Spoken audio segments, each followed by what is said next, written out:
I'm Mark Crumpton. You're watching Bloomberg Technology. Let's check first word news. President Obama campaigned for Hillary Clinton today at a Get Out the Vote rally in Miami. The president urged her supporters to take advantage of the opportunity to vote before Election Day.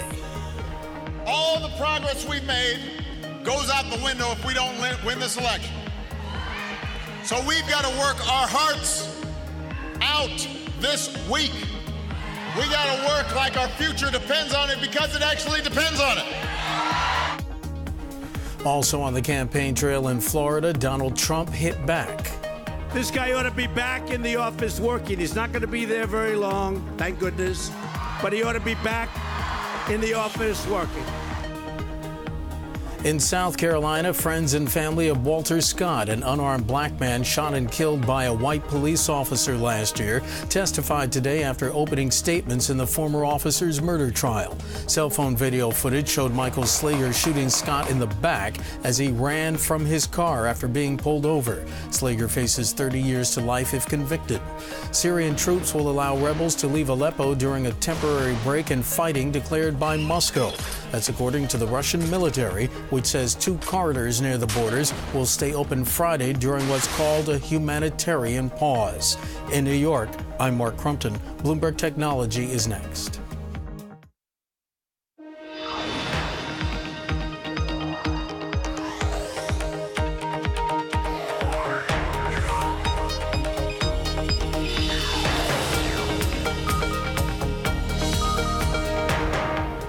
I'm Brad Stone, in for Emily Chang. This is Bloomberg Technology.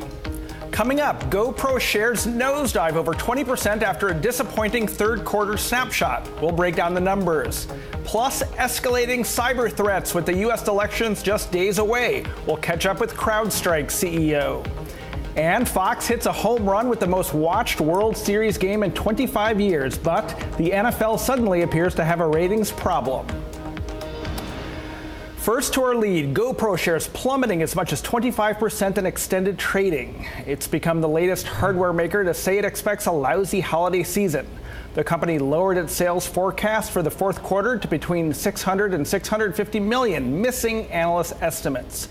GoPro also missed the estimates for third quarter sales, reporting over 240 million in revenues, down 40% year over year. Net loss was $104 million, down more than 650% from the same quarter last year. CEO Nick Woodman told investors on the earnings call that the production issues were to blame for the weak results.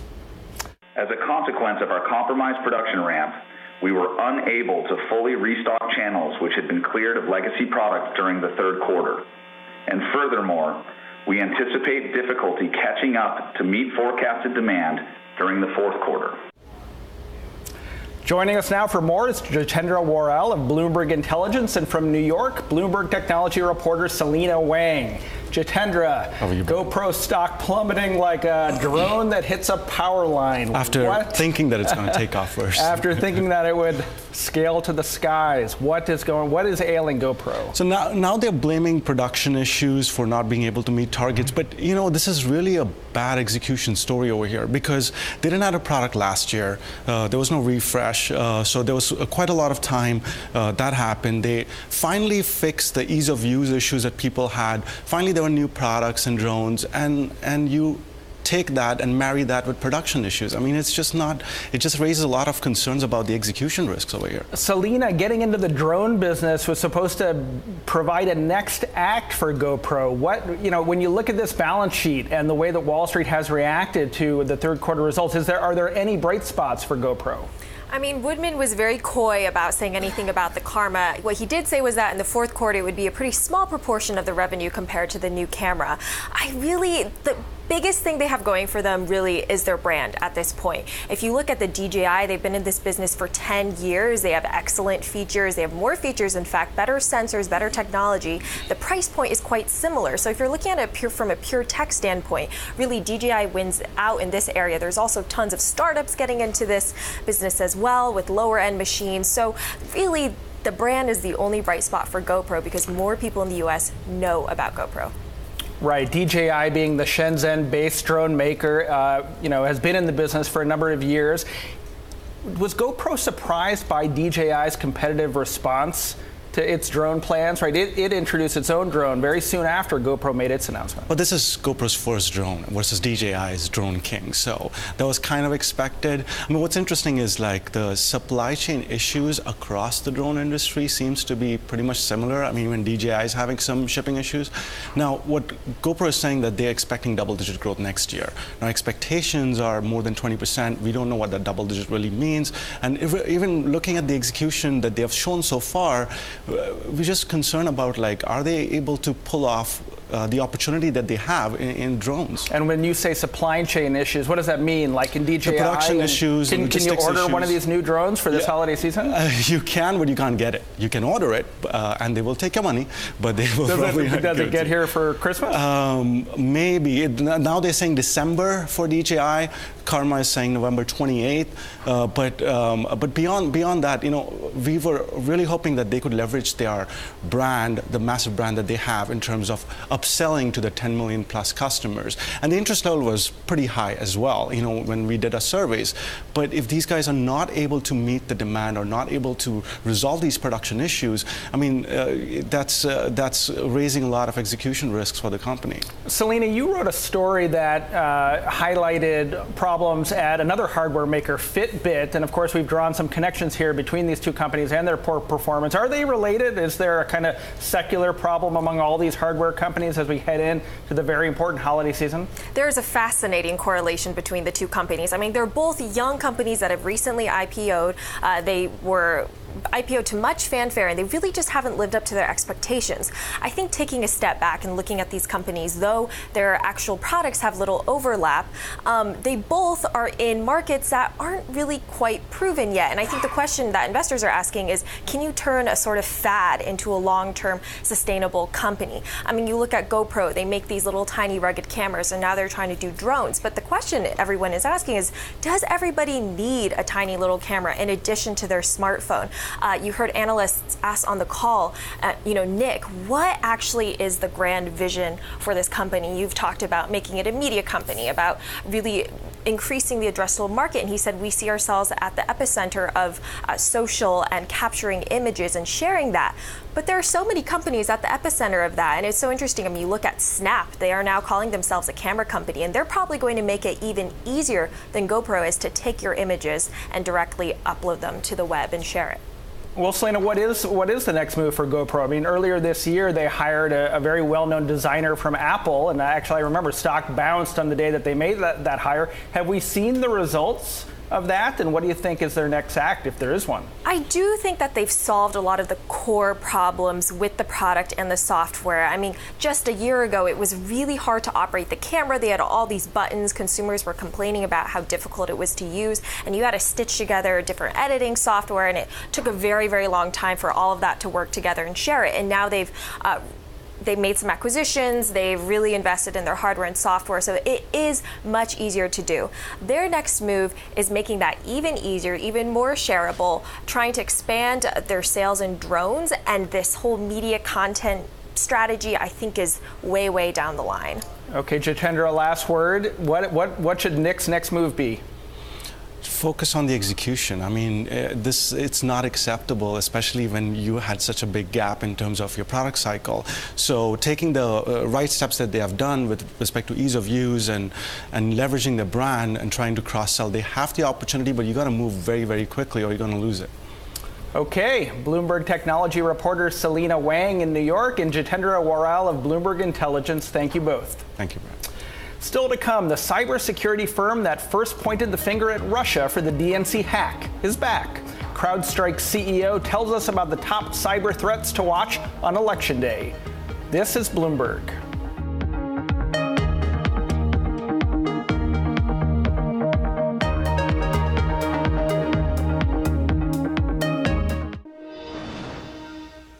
Verizon's AOL is cutting about 500 jobs. That's around 8% of the workforce. CEO Tim Armstrong told employees the company has added 1,500 staffers over the last year and needs to consolidate to improve operations. He also says AOL will add jobs in areas that are driving growth. Verizon bought AOL for $4.4 billion last year. The Internet Association is trying to make peace with President-elect Trump. This is the trade group representing 40 of the biggest internet companies in the world, including Amazon, Facebook, Google, and Netflix, and startups from Airbnb to Uber. Silicon Valley largely opposed Trump's candidacy and found itself on the opposite side of his agenda on trade, immigration, and encryption. But in a letter addressed to the new administration, the Internet Association is trying to start a new dialogue, starting with congratulating the new president. The group's CEO, Michael Beckerman, joins us now from L.A. So first of all, Michael, have you gotten a response from the Trump administration so far? Have they even acknowledged your letter? Thanks, Emily, for having me on. We've been in conversations actually with the Trump transition team from before the election, as we did with the Clinton transition team as part of this process.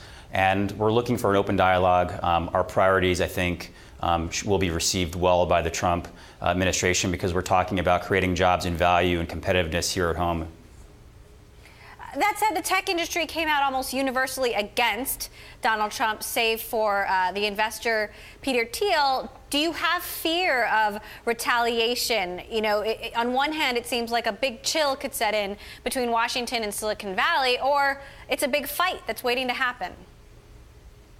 We have an opportunity here. The election's over. We want to start with a clean slate. I think every company in every industry is looking to start with a clean slate in January when the new administration comes in. And again, it's the president's job to make sure that our economy grows and we have opportunity here at home.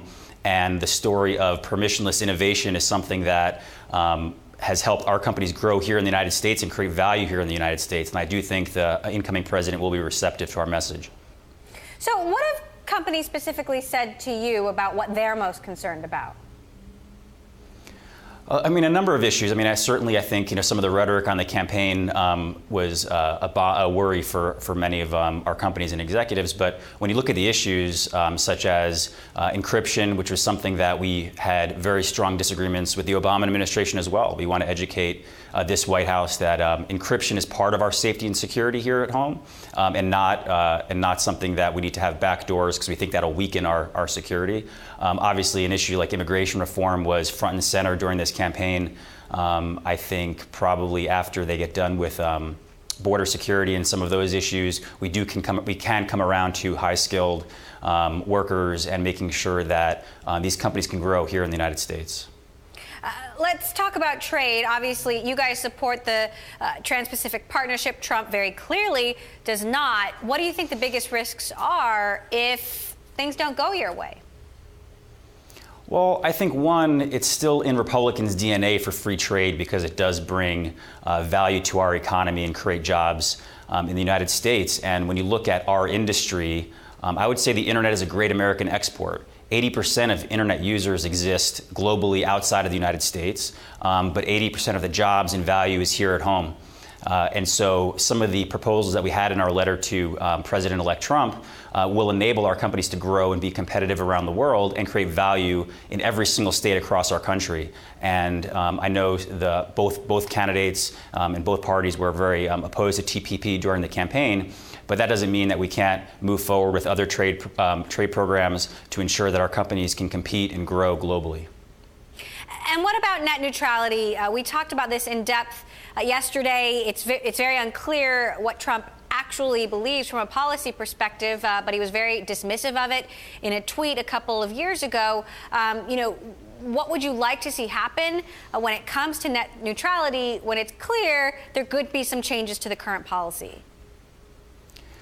Yeah, on net neutrality, all we're asking for is to make sure that consumers have access to the entire internet and you don't have gatekeepers in between internet users and the sites they're trying to visit. And really, I think that's a bipartisan desire. Both Republicans and Democrats have said that ISPs, service providers, shouldn't be blocking or throttling content, and that's all we seek, and that's what we have now with the proposal the FCC put in, and we're going to work with the new administration and Republicans and Democrats in Congress to make sure that that end result of an open internet that enables for competition to happen exists still.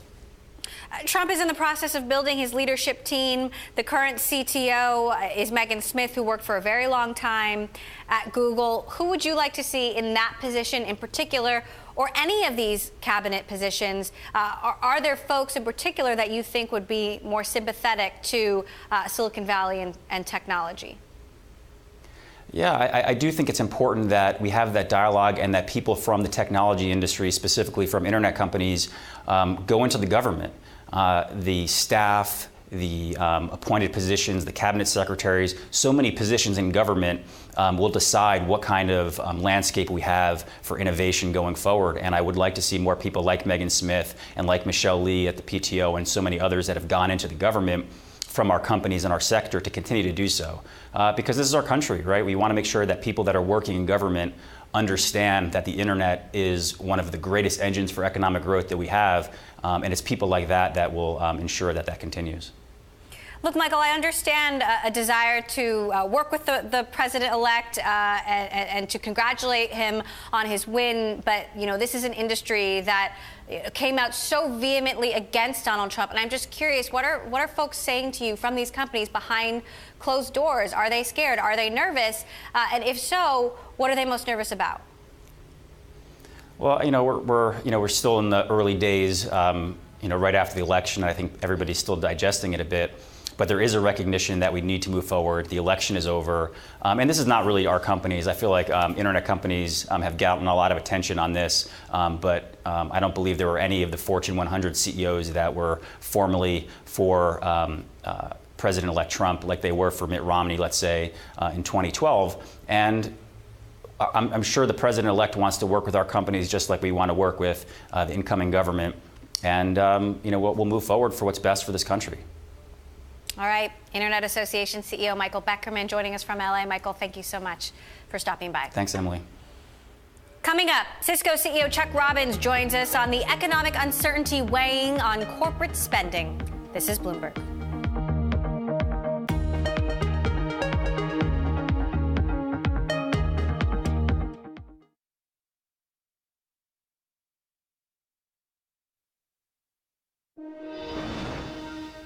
Now to a story we are watching. Airbnb has taken its first step to shift focus from a home rental business to a full-service travel company. It's unveiled an updated platform called Airbnb Trips, which will give travelers tools to plan their entire vacation.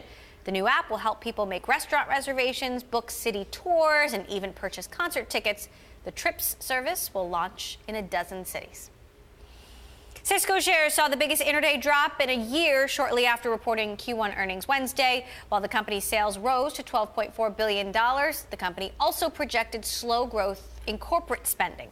Cisco CEO Chuck Robbins spoke with Bloomberg's David Weston and John Farrow earlier. They started by asking how the company is doing amidst its transition from a legacy hardware business to a new software and services operation. We've been transitioning elements of our portfolio, our collaboration portfolio, our security portfolio, even our cloud management of our networking devices to more of a cloud and SaaS and subscription model. And the deferred revenue associated with that transition was up 48% this quarter. So we think that we've made a great deal of progress. Our security business continues to be strong. While we did talk about weakness in the service provider space, we also had 5% order growth in our enterprise business. So we had a lot of bright spots in the quarter as well. Now, one point of disappointment, you said it's less than expected, was your new products business was down 12%. What happened there and what could turn that around? Our global service provider business, new orders was down 12%. So, and this is a business that's made up of very large customers, and when several of them pause on CapEx for whatever reason, it results in a short-term challenge in that business. It doesn't mean there's long-term issues with it. And as we talked about yesterday, there are really 3 or 4 different areas that can lead our customers to slow their CapEx spend, and we saw a lot of those going on this past quarter. You have certain service providers around the world that are dealing with currency challenges. You have some service providers who are dealing with, political uncertainties, regulatory uncertainties, and if you look at the CapEx reports for spending through the first 3 calendar quarters this year, they've all been, slightly lower than expected. So we saw that in our SP business, but again, we're very pleased with the balance of our business and lots of good, strong points in the report. So, Chuck, when you talk about CapEx, companies don't like uncertainty. And we have a new president coming in now, and that raises some uncertainty about what those policies will be. They could be good for you, they could be bad for you. It's not too soon to start asking yourself the question, what is that going to mean? On the one hand, for example, you can have trade problems. On the other hand, you can have fiscal stimulus. So what's your take right now about what a Trump presidency could mean for Cisco's business? I think what you're hearing from President-elect Trump is most of what he's saying is really about how do we drive the U.S. economy. His policies tend to be very pro-business because he believes if business in the U.S. is strong, then the economy will strengthen, will create jobs, and I think that's being reflected through what you're hearing from him, and I also think that will come through in his policies. And, you know, the things that we care about are obviously patent reform is very important to us, the H-1B immigration program is very important to us, as well as tax reform, and I think that you know, based on his desire to lift the U.S. economy, I think that he'll end up looking at those policies favorably, and anytime the U.S. economy gets stronger, that's certainly good for Cisco. Chuck, let's talk about tax reform. You've got $60 billion in cash overseas. If you've got a repatriation tax holiday, can you commit on this program today that you would do something with that money other than buy back stock and boost dividends? So this has been a popular question for us, as you can imagine, and we have obviously still been moving in all of these areas with dividends and buybacks and strategic acquisitions. We made 17 of those since I was named in this role, and so you can assume that as we are allowed to bring more of that cash back at reasonable tax rates, you can assume that we would use a combination of all three of those opportunities, and our teams have been working on scenarios for years as we've been big proponents of tax reform. So we're optimistic, and we'll be leveraging that cash for all three of those. Cisco CEO Chuck Robbins there. Apple has big plans to outfit its next iPhone with vibrant organic OLED displays, but the four main suppliers for such components won't have enough production capacity to make screens for all new iPhones into 2018. This according to people familiar with the matter. Supply issues may force Apple to use OLED in just one version of its next-gen iPhone or push back adoption of the technology. Coming up, Sargar, partner at Charles River Ventures, will be joining us for the rest of the hour. We will be talking the VC climate after Donald Trump's win, plus other issues impacting the tech world. I'm Mark Crumpton. You're watching Bloomberg Technology. Let's get a check of first word news. At this hour, Japanese Prime Minister Shinzo Abe is meeting with President-elect Donald Trump here in New York City. Abe, the first world leader to meet with the president-elect, reportedly wants to convince Mr. Trump to abandon the trade and security policies that he advocated during the campaign. Vice President-elect Mike Pence was on Capitol Hill, where he told House Republicans they should, quote, buckle up and get ready for a quick start on policy. Very humbling to be back among my former colleagues. We're excited about moving the Trump agenda forward in the coming Congress, and I'm just so grateful. So grateful for the warm hospitality and all of their determination to work with our incoming administration to make America great again. Mr. Pence also met with House Minority Leader Nancy Pelosi. House Democrats want President Obama to pardon about 750,000 undocumented immigrants. They're temporarily shielded from deportation under a 2012 executive order. The request reflects growing concern about a shift in immigration policy once President-elect Trump takes office. Syrian activists and rescue workers say airstrikes pounded rebel-held eastern Aleppo, killing more than 20 people and hitting a water pumping station. It's the third day of a renewed air campaign in the city. In New York, I'm Mark Crumpton. This is Bloomberg. It's just after 6:30 p.m. Thursday here in New York City, 10:30 Friday morning in Sydney. Paul Allen has a look at the markets. Paul, good morning. Good morning, Mark. We're off to a reasonably good start here on the ASX. The index up about 0.4% after the first half hour of trade. The leaders are a bit of a mixed group, really. We've got software company Isentia leading the gains, up almost 8% right now, but also retailer Myer and a couple of aluminium companies doing quite well as well. Gold stocks really weighing on the index at the moment. The Aussie dollar weakened overnight, dipping below 74 cents for a short time on greenback strength. The Aussie also came under some pressure after disappointing unemployment figures. The headline rate of 5.6% looked good, but fewer jobs than expected were created. Have a look at New Zealand. The NZX up 1/3 of 1%. Nikkei futures also looking positive. And we're waiting on some news out of Japan in the next couple of hours. Airbus due to hold a press conference. Its understood budget Japanese carrier Peach may be getting ready to order 13 jets from Airbus. Some data out of China today with October property prices due to be released as well. That's just some of what we're watching around the Asia Pacific today. I'm Paul Allen in Sydney. More from Bloomberg Technology next.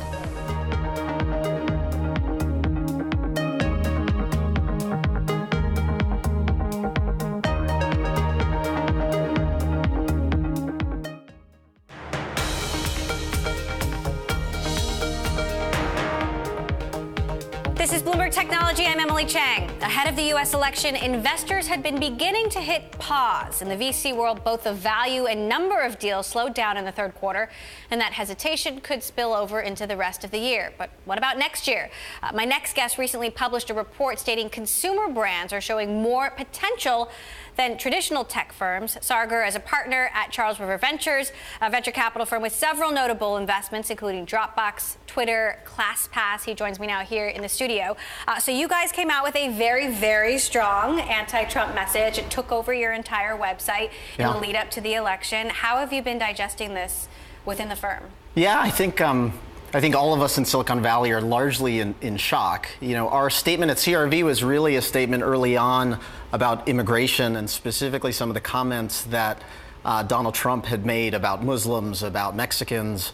I think as we try and get a handle on what's happened, I think this election really is about jobs and sort of first needs of, if I think of Maslow's hierarchy of needs, I think that the data says we really have to embrace the message of Americans wanting jobs, specifically in the Midwest. And I guess I'm hopeful, I think all of us are hopeful that at least we have someone here in Silicon Valley, Peter Thiel, that I think has a bridge to the administration. I know personally, I've reached out to Peter. I think a number of us are trying to figure out, hoping he takes a role in helping us figure out how to get engaged and how to help. What did you ask Peter? I think for us, it's like, how do we basically get involved? I think there's a group of us here in Silicon Valley that are, want to secede from the country. And I think there's a group of us that are saying this is a reality. I think it's a real wake-up call for many of us here in Silicon Valley. What do we do to be a part of those conversations and really be helpful to the Trump administration? Do you have any concerns about retaliation? Venture capitalists, the large tech companies, startups, they all have their own interests, and Washington can help. Yeah, I think, maybe it's the entrepreneur in me. I have to go into this, with hope that Trump really does want to bridge the divide that clearly we have. It feels like there's a crack in our foundation that I feel like we haven't felt in a long time. And I guess for me, from for me to move forward, my way of coping, I guess, is just to be positive, to reach out to folks like Peter, to try and engage and figure out what we can do to be helpful. I haven't spent too much time thinking about, whether I'm on a bad list somewhere and folks are going to come after us. President Obama even came out today calling out fake news on the internet, on Facebook in particular. Do you think companies like Facebook need to take greater responsibility for the gigantic role they play in American society? I think it's a great question, Emily, and I think that the broader question I think we'll see take place is not just about fake news, but about the algorithms and the AI that's not only influencing the news we read, but a whole number of other decisions that we're making in our lives. And so my guess is that this is kind of an early theme that we'll see get played out quite a bit. I know that for Facebook, many of my friends there are quite shocked at the way things have turned out, and their responsibility potentially, I think, is weighing on them as to, how they're influencing behaviors based on fake articles, based on us, only reading news from our friends, et cetera. Should they have more human involvement in what people see? That's right. Should they? Do you think they should?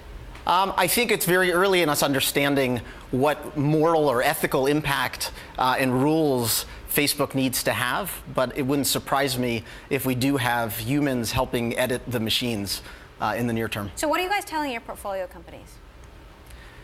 You know, it's a good question. I mean, mostly we're waiting to see. You know, to me, it wasn't the election that's the news. I think it will be the presidency that's the news and the actions being taken.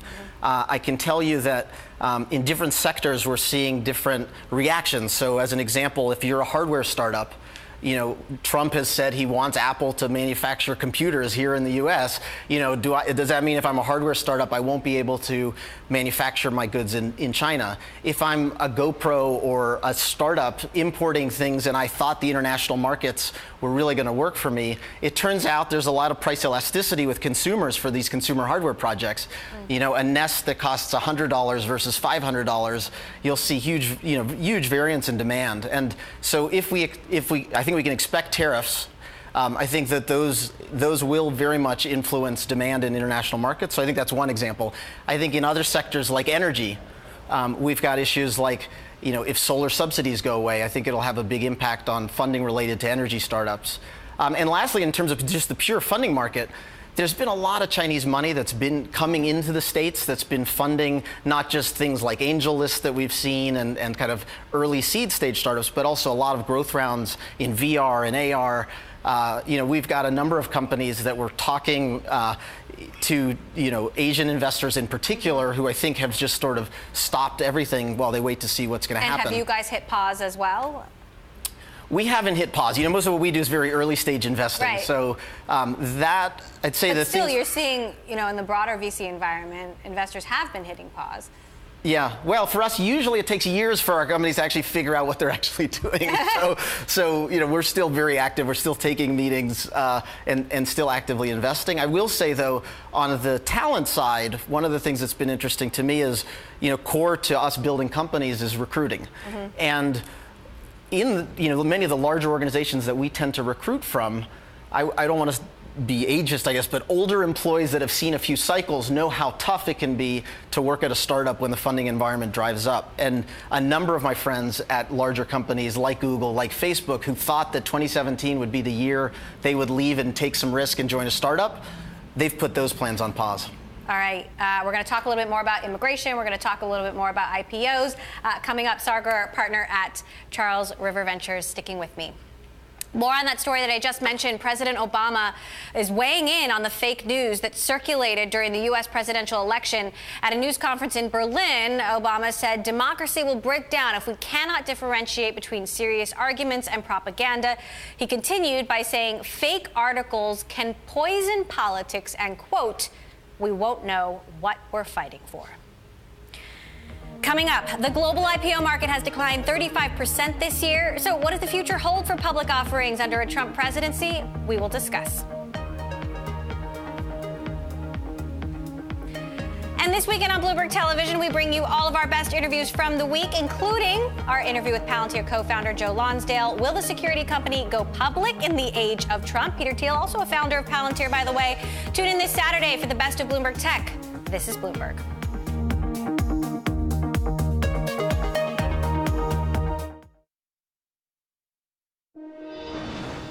A story we are watching: Microsoft will tie executive bonuses to workforce diversity goals. This after the company saw a second consecutive year of declines in the percentage of women employees.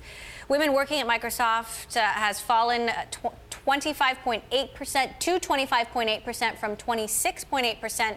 This fall is largely due to the company's exit from Nokia's phone handset market.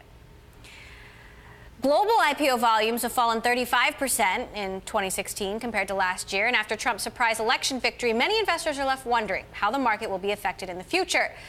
In the latest edition of Bloomberg Business Week, Bloomberg's Alex Barinka writes about certain uncertainty in the U.S. IPO market. She joins me now from New York. Still with us, our guest host, Sargar, a partner at Charles River Ventures. So, Alex, I'll start with you. Obviously, still a lot of uncertainty, still a lot of wait and see. But when it comes to the IPO market in particular, what are we expecting under a Trump presidency? So you have to think about kind of what plays into the IPO market to kind of get to that answer. If you look on the issuer side, like you said, it's been a really slow year. So there are a lot of companies that maybe were thinking they could get out in 2016 that are in the pipeline. All of my sources are saying that the backlog for companies ready to go is pretty deep. So when it comes to getting out, then the other big piece of the equation are the markets. And uncertainty, IPO, bankers, companies going rue uncertainty because it can cause volatility in equities. And if stocks are volatile, you cannot take a company public. So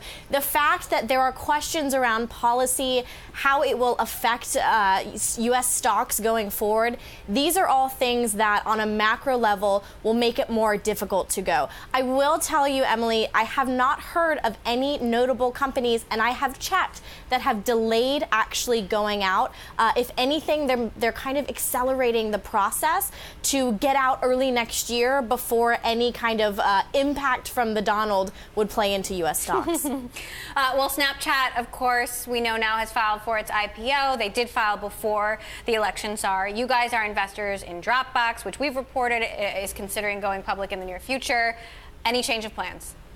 None that I can state for Dropbox specifically. And what do you think about, I mean, would you advise a company to stay the course at this point, or to wait and see, wait it out a little longer?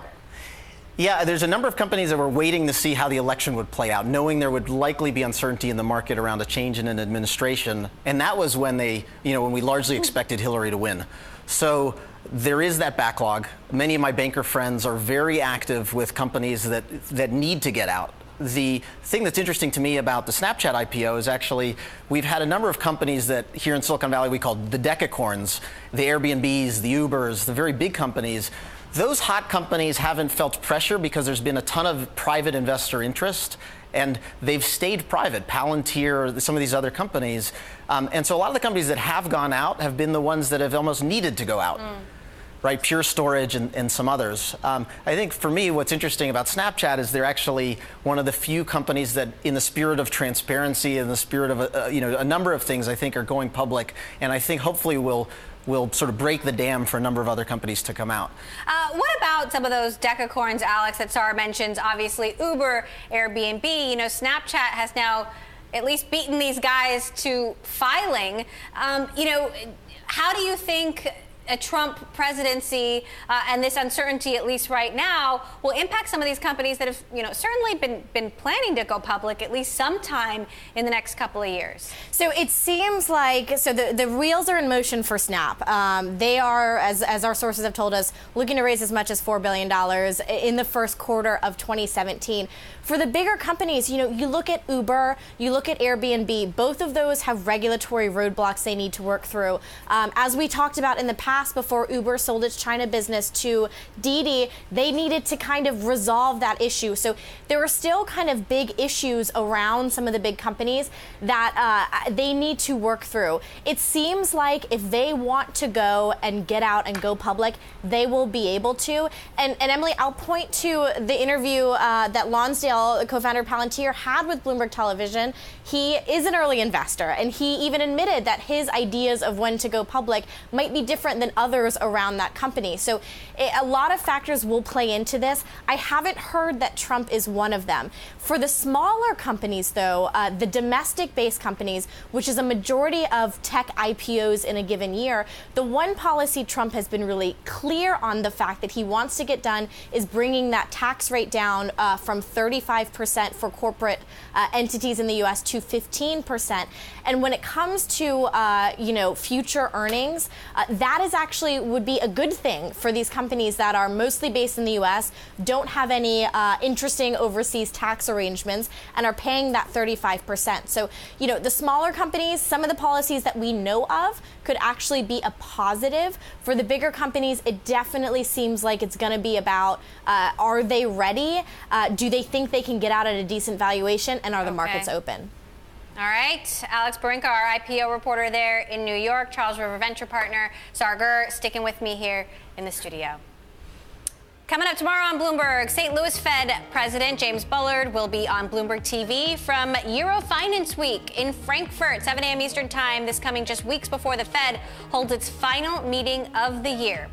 Plus, there are now tens of thousands of U.S. tech workers whose future is in doubt thanks to Donald Trump's comments on immigration. We're going to talk about that Trump's tech talent problem next. This is Bloomberg.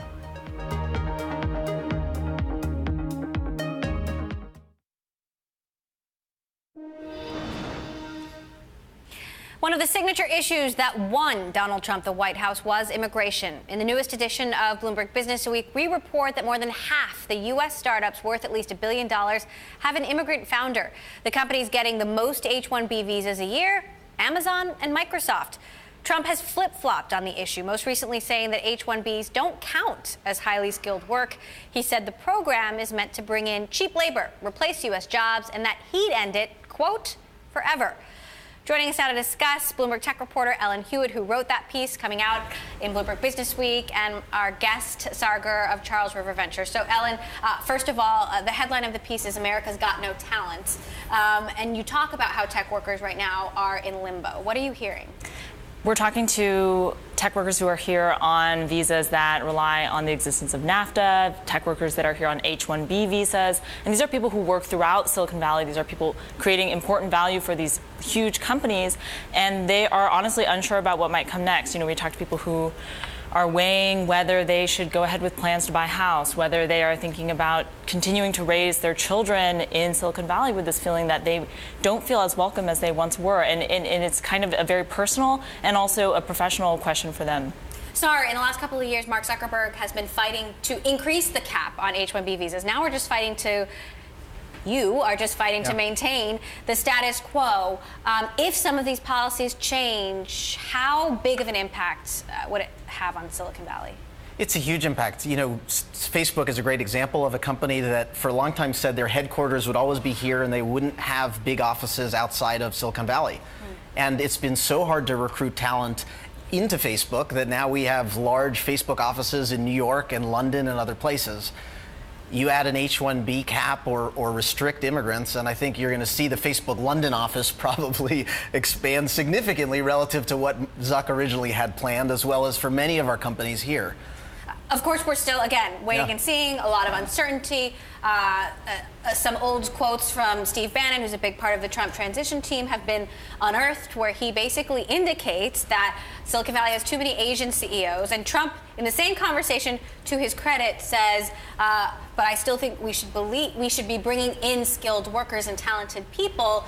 So again, Ellen, it's really unclear where exactly he's going to fall on this. Right. I talked to people who, looked to comment, comments from Trump on exactly that same point. We need to keep and recruit talented people into the U.S. as sort of a beacon that maybe that's something that he really values. On the other hand, it is really hard not to take his comments about the H-1B program and take them without fear, because that is a major tool by which a lot of companies recruit people in, that they rely on this. And every year it's already in such huge demand. To have anyone talk about making it more restricted is something that I think strikes fear in a lot of companies' hearts. Now, to be devil's advocate, there are other ways to tackle this problem aside from just, raising the cap on visas, and that is, education. So why don't we have enough people in the United States who can do these jobs? I think, if anything, this election is forcing us to look at the displacement of technology with the rest of America. I mean, I think that is the core issue, and I think we're going to have to revisit that. Clearly, everything we've been doing has not been enough, and to me, that's the key question, I think, that is sort of rattled Silicon Valley to its core. So I don't have any great answers for you today. We've invested in a number of those companies like Udacity and Flatiron School and others that are trying to help make it easier and reduce the friction for folks to learn things like programming. But we've got a long way to go. Other than waiting and seeing, Ellen, what are people doing? I mean, Sar said earlier, he emailed Peter Thiel and said, what can we do? How can we be part of this? But, is anyone taking action? Yeah, I mean, and we have companies like, firms like Charles River Ventures offering to make it easier for example, foreign founders to come to the U.S. and start businesses. I think that's also been an issue that's very close to the heart of Silicon Valley, this idea that we could have people come as immigrants to the U.S. and not take jobs, but rather start their own companies and create jobs. That's another visa program that, visa dream that has a little bit more of a shadow on it after Trump, because he's vowed to undo Obama's actions around sort of startup visas, and that is something that we could see get reduced in the future or become less likely. All right, Ellen Hewitt, looking forward to seeing your piece in Business Week tomorrow. Sargar of Charles River Ventures, thank you so much for stopping by. It's been great to have you. Now, in this edition of Out of This World, a Soyuz rocket carrying 3 new crew members blasted off for the International Space Station Thursday. The crew includes veteran NASA astronaut Peggy Whitson. She will celebrate her 57th birthday aboard the ISS in February and would become the oldest woman in space, adding to her long list of records.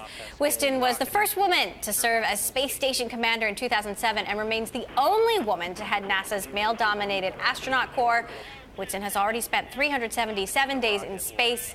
This upcoming 6-month mission will push her beyond the U.S. record set this year by astronaut Jeffrey Williams. And that does it for this edition of Bloomberg Technology. Remember, all episodes of Bloomberg Tech are now live streaming on Twitter.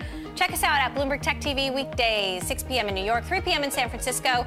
That's all for now. This is Bloomberg.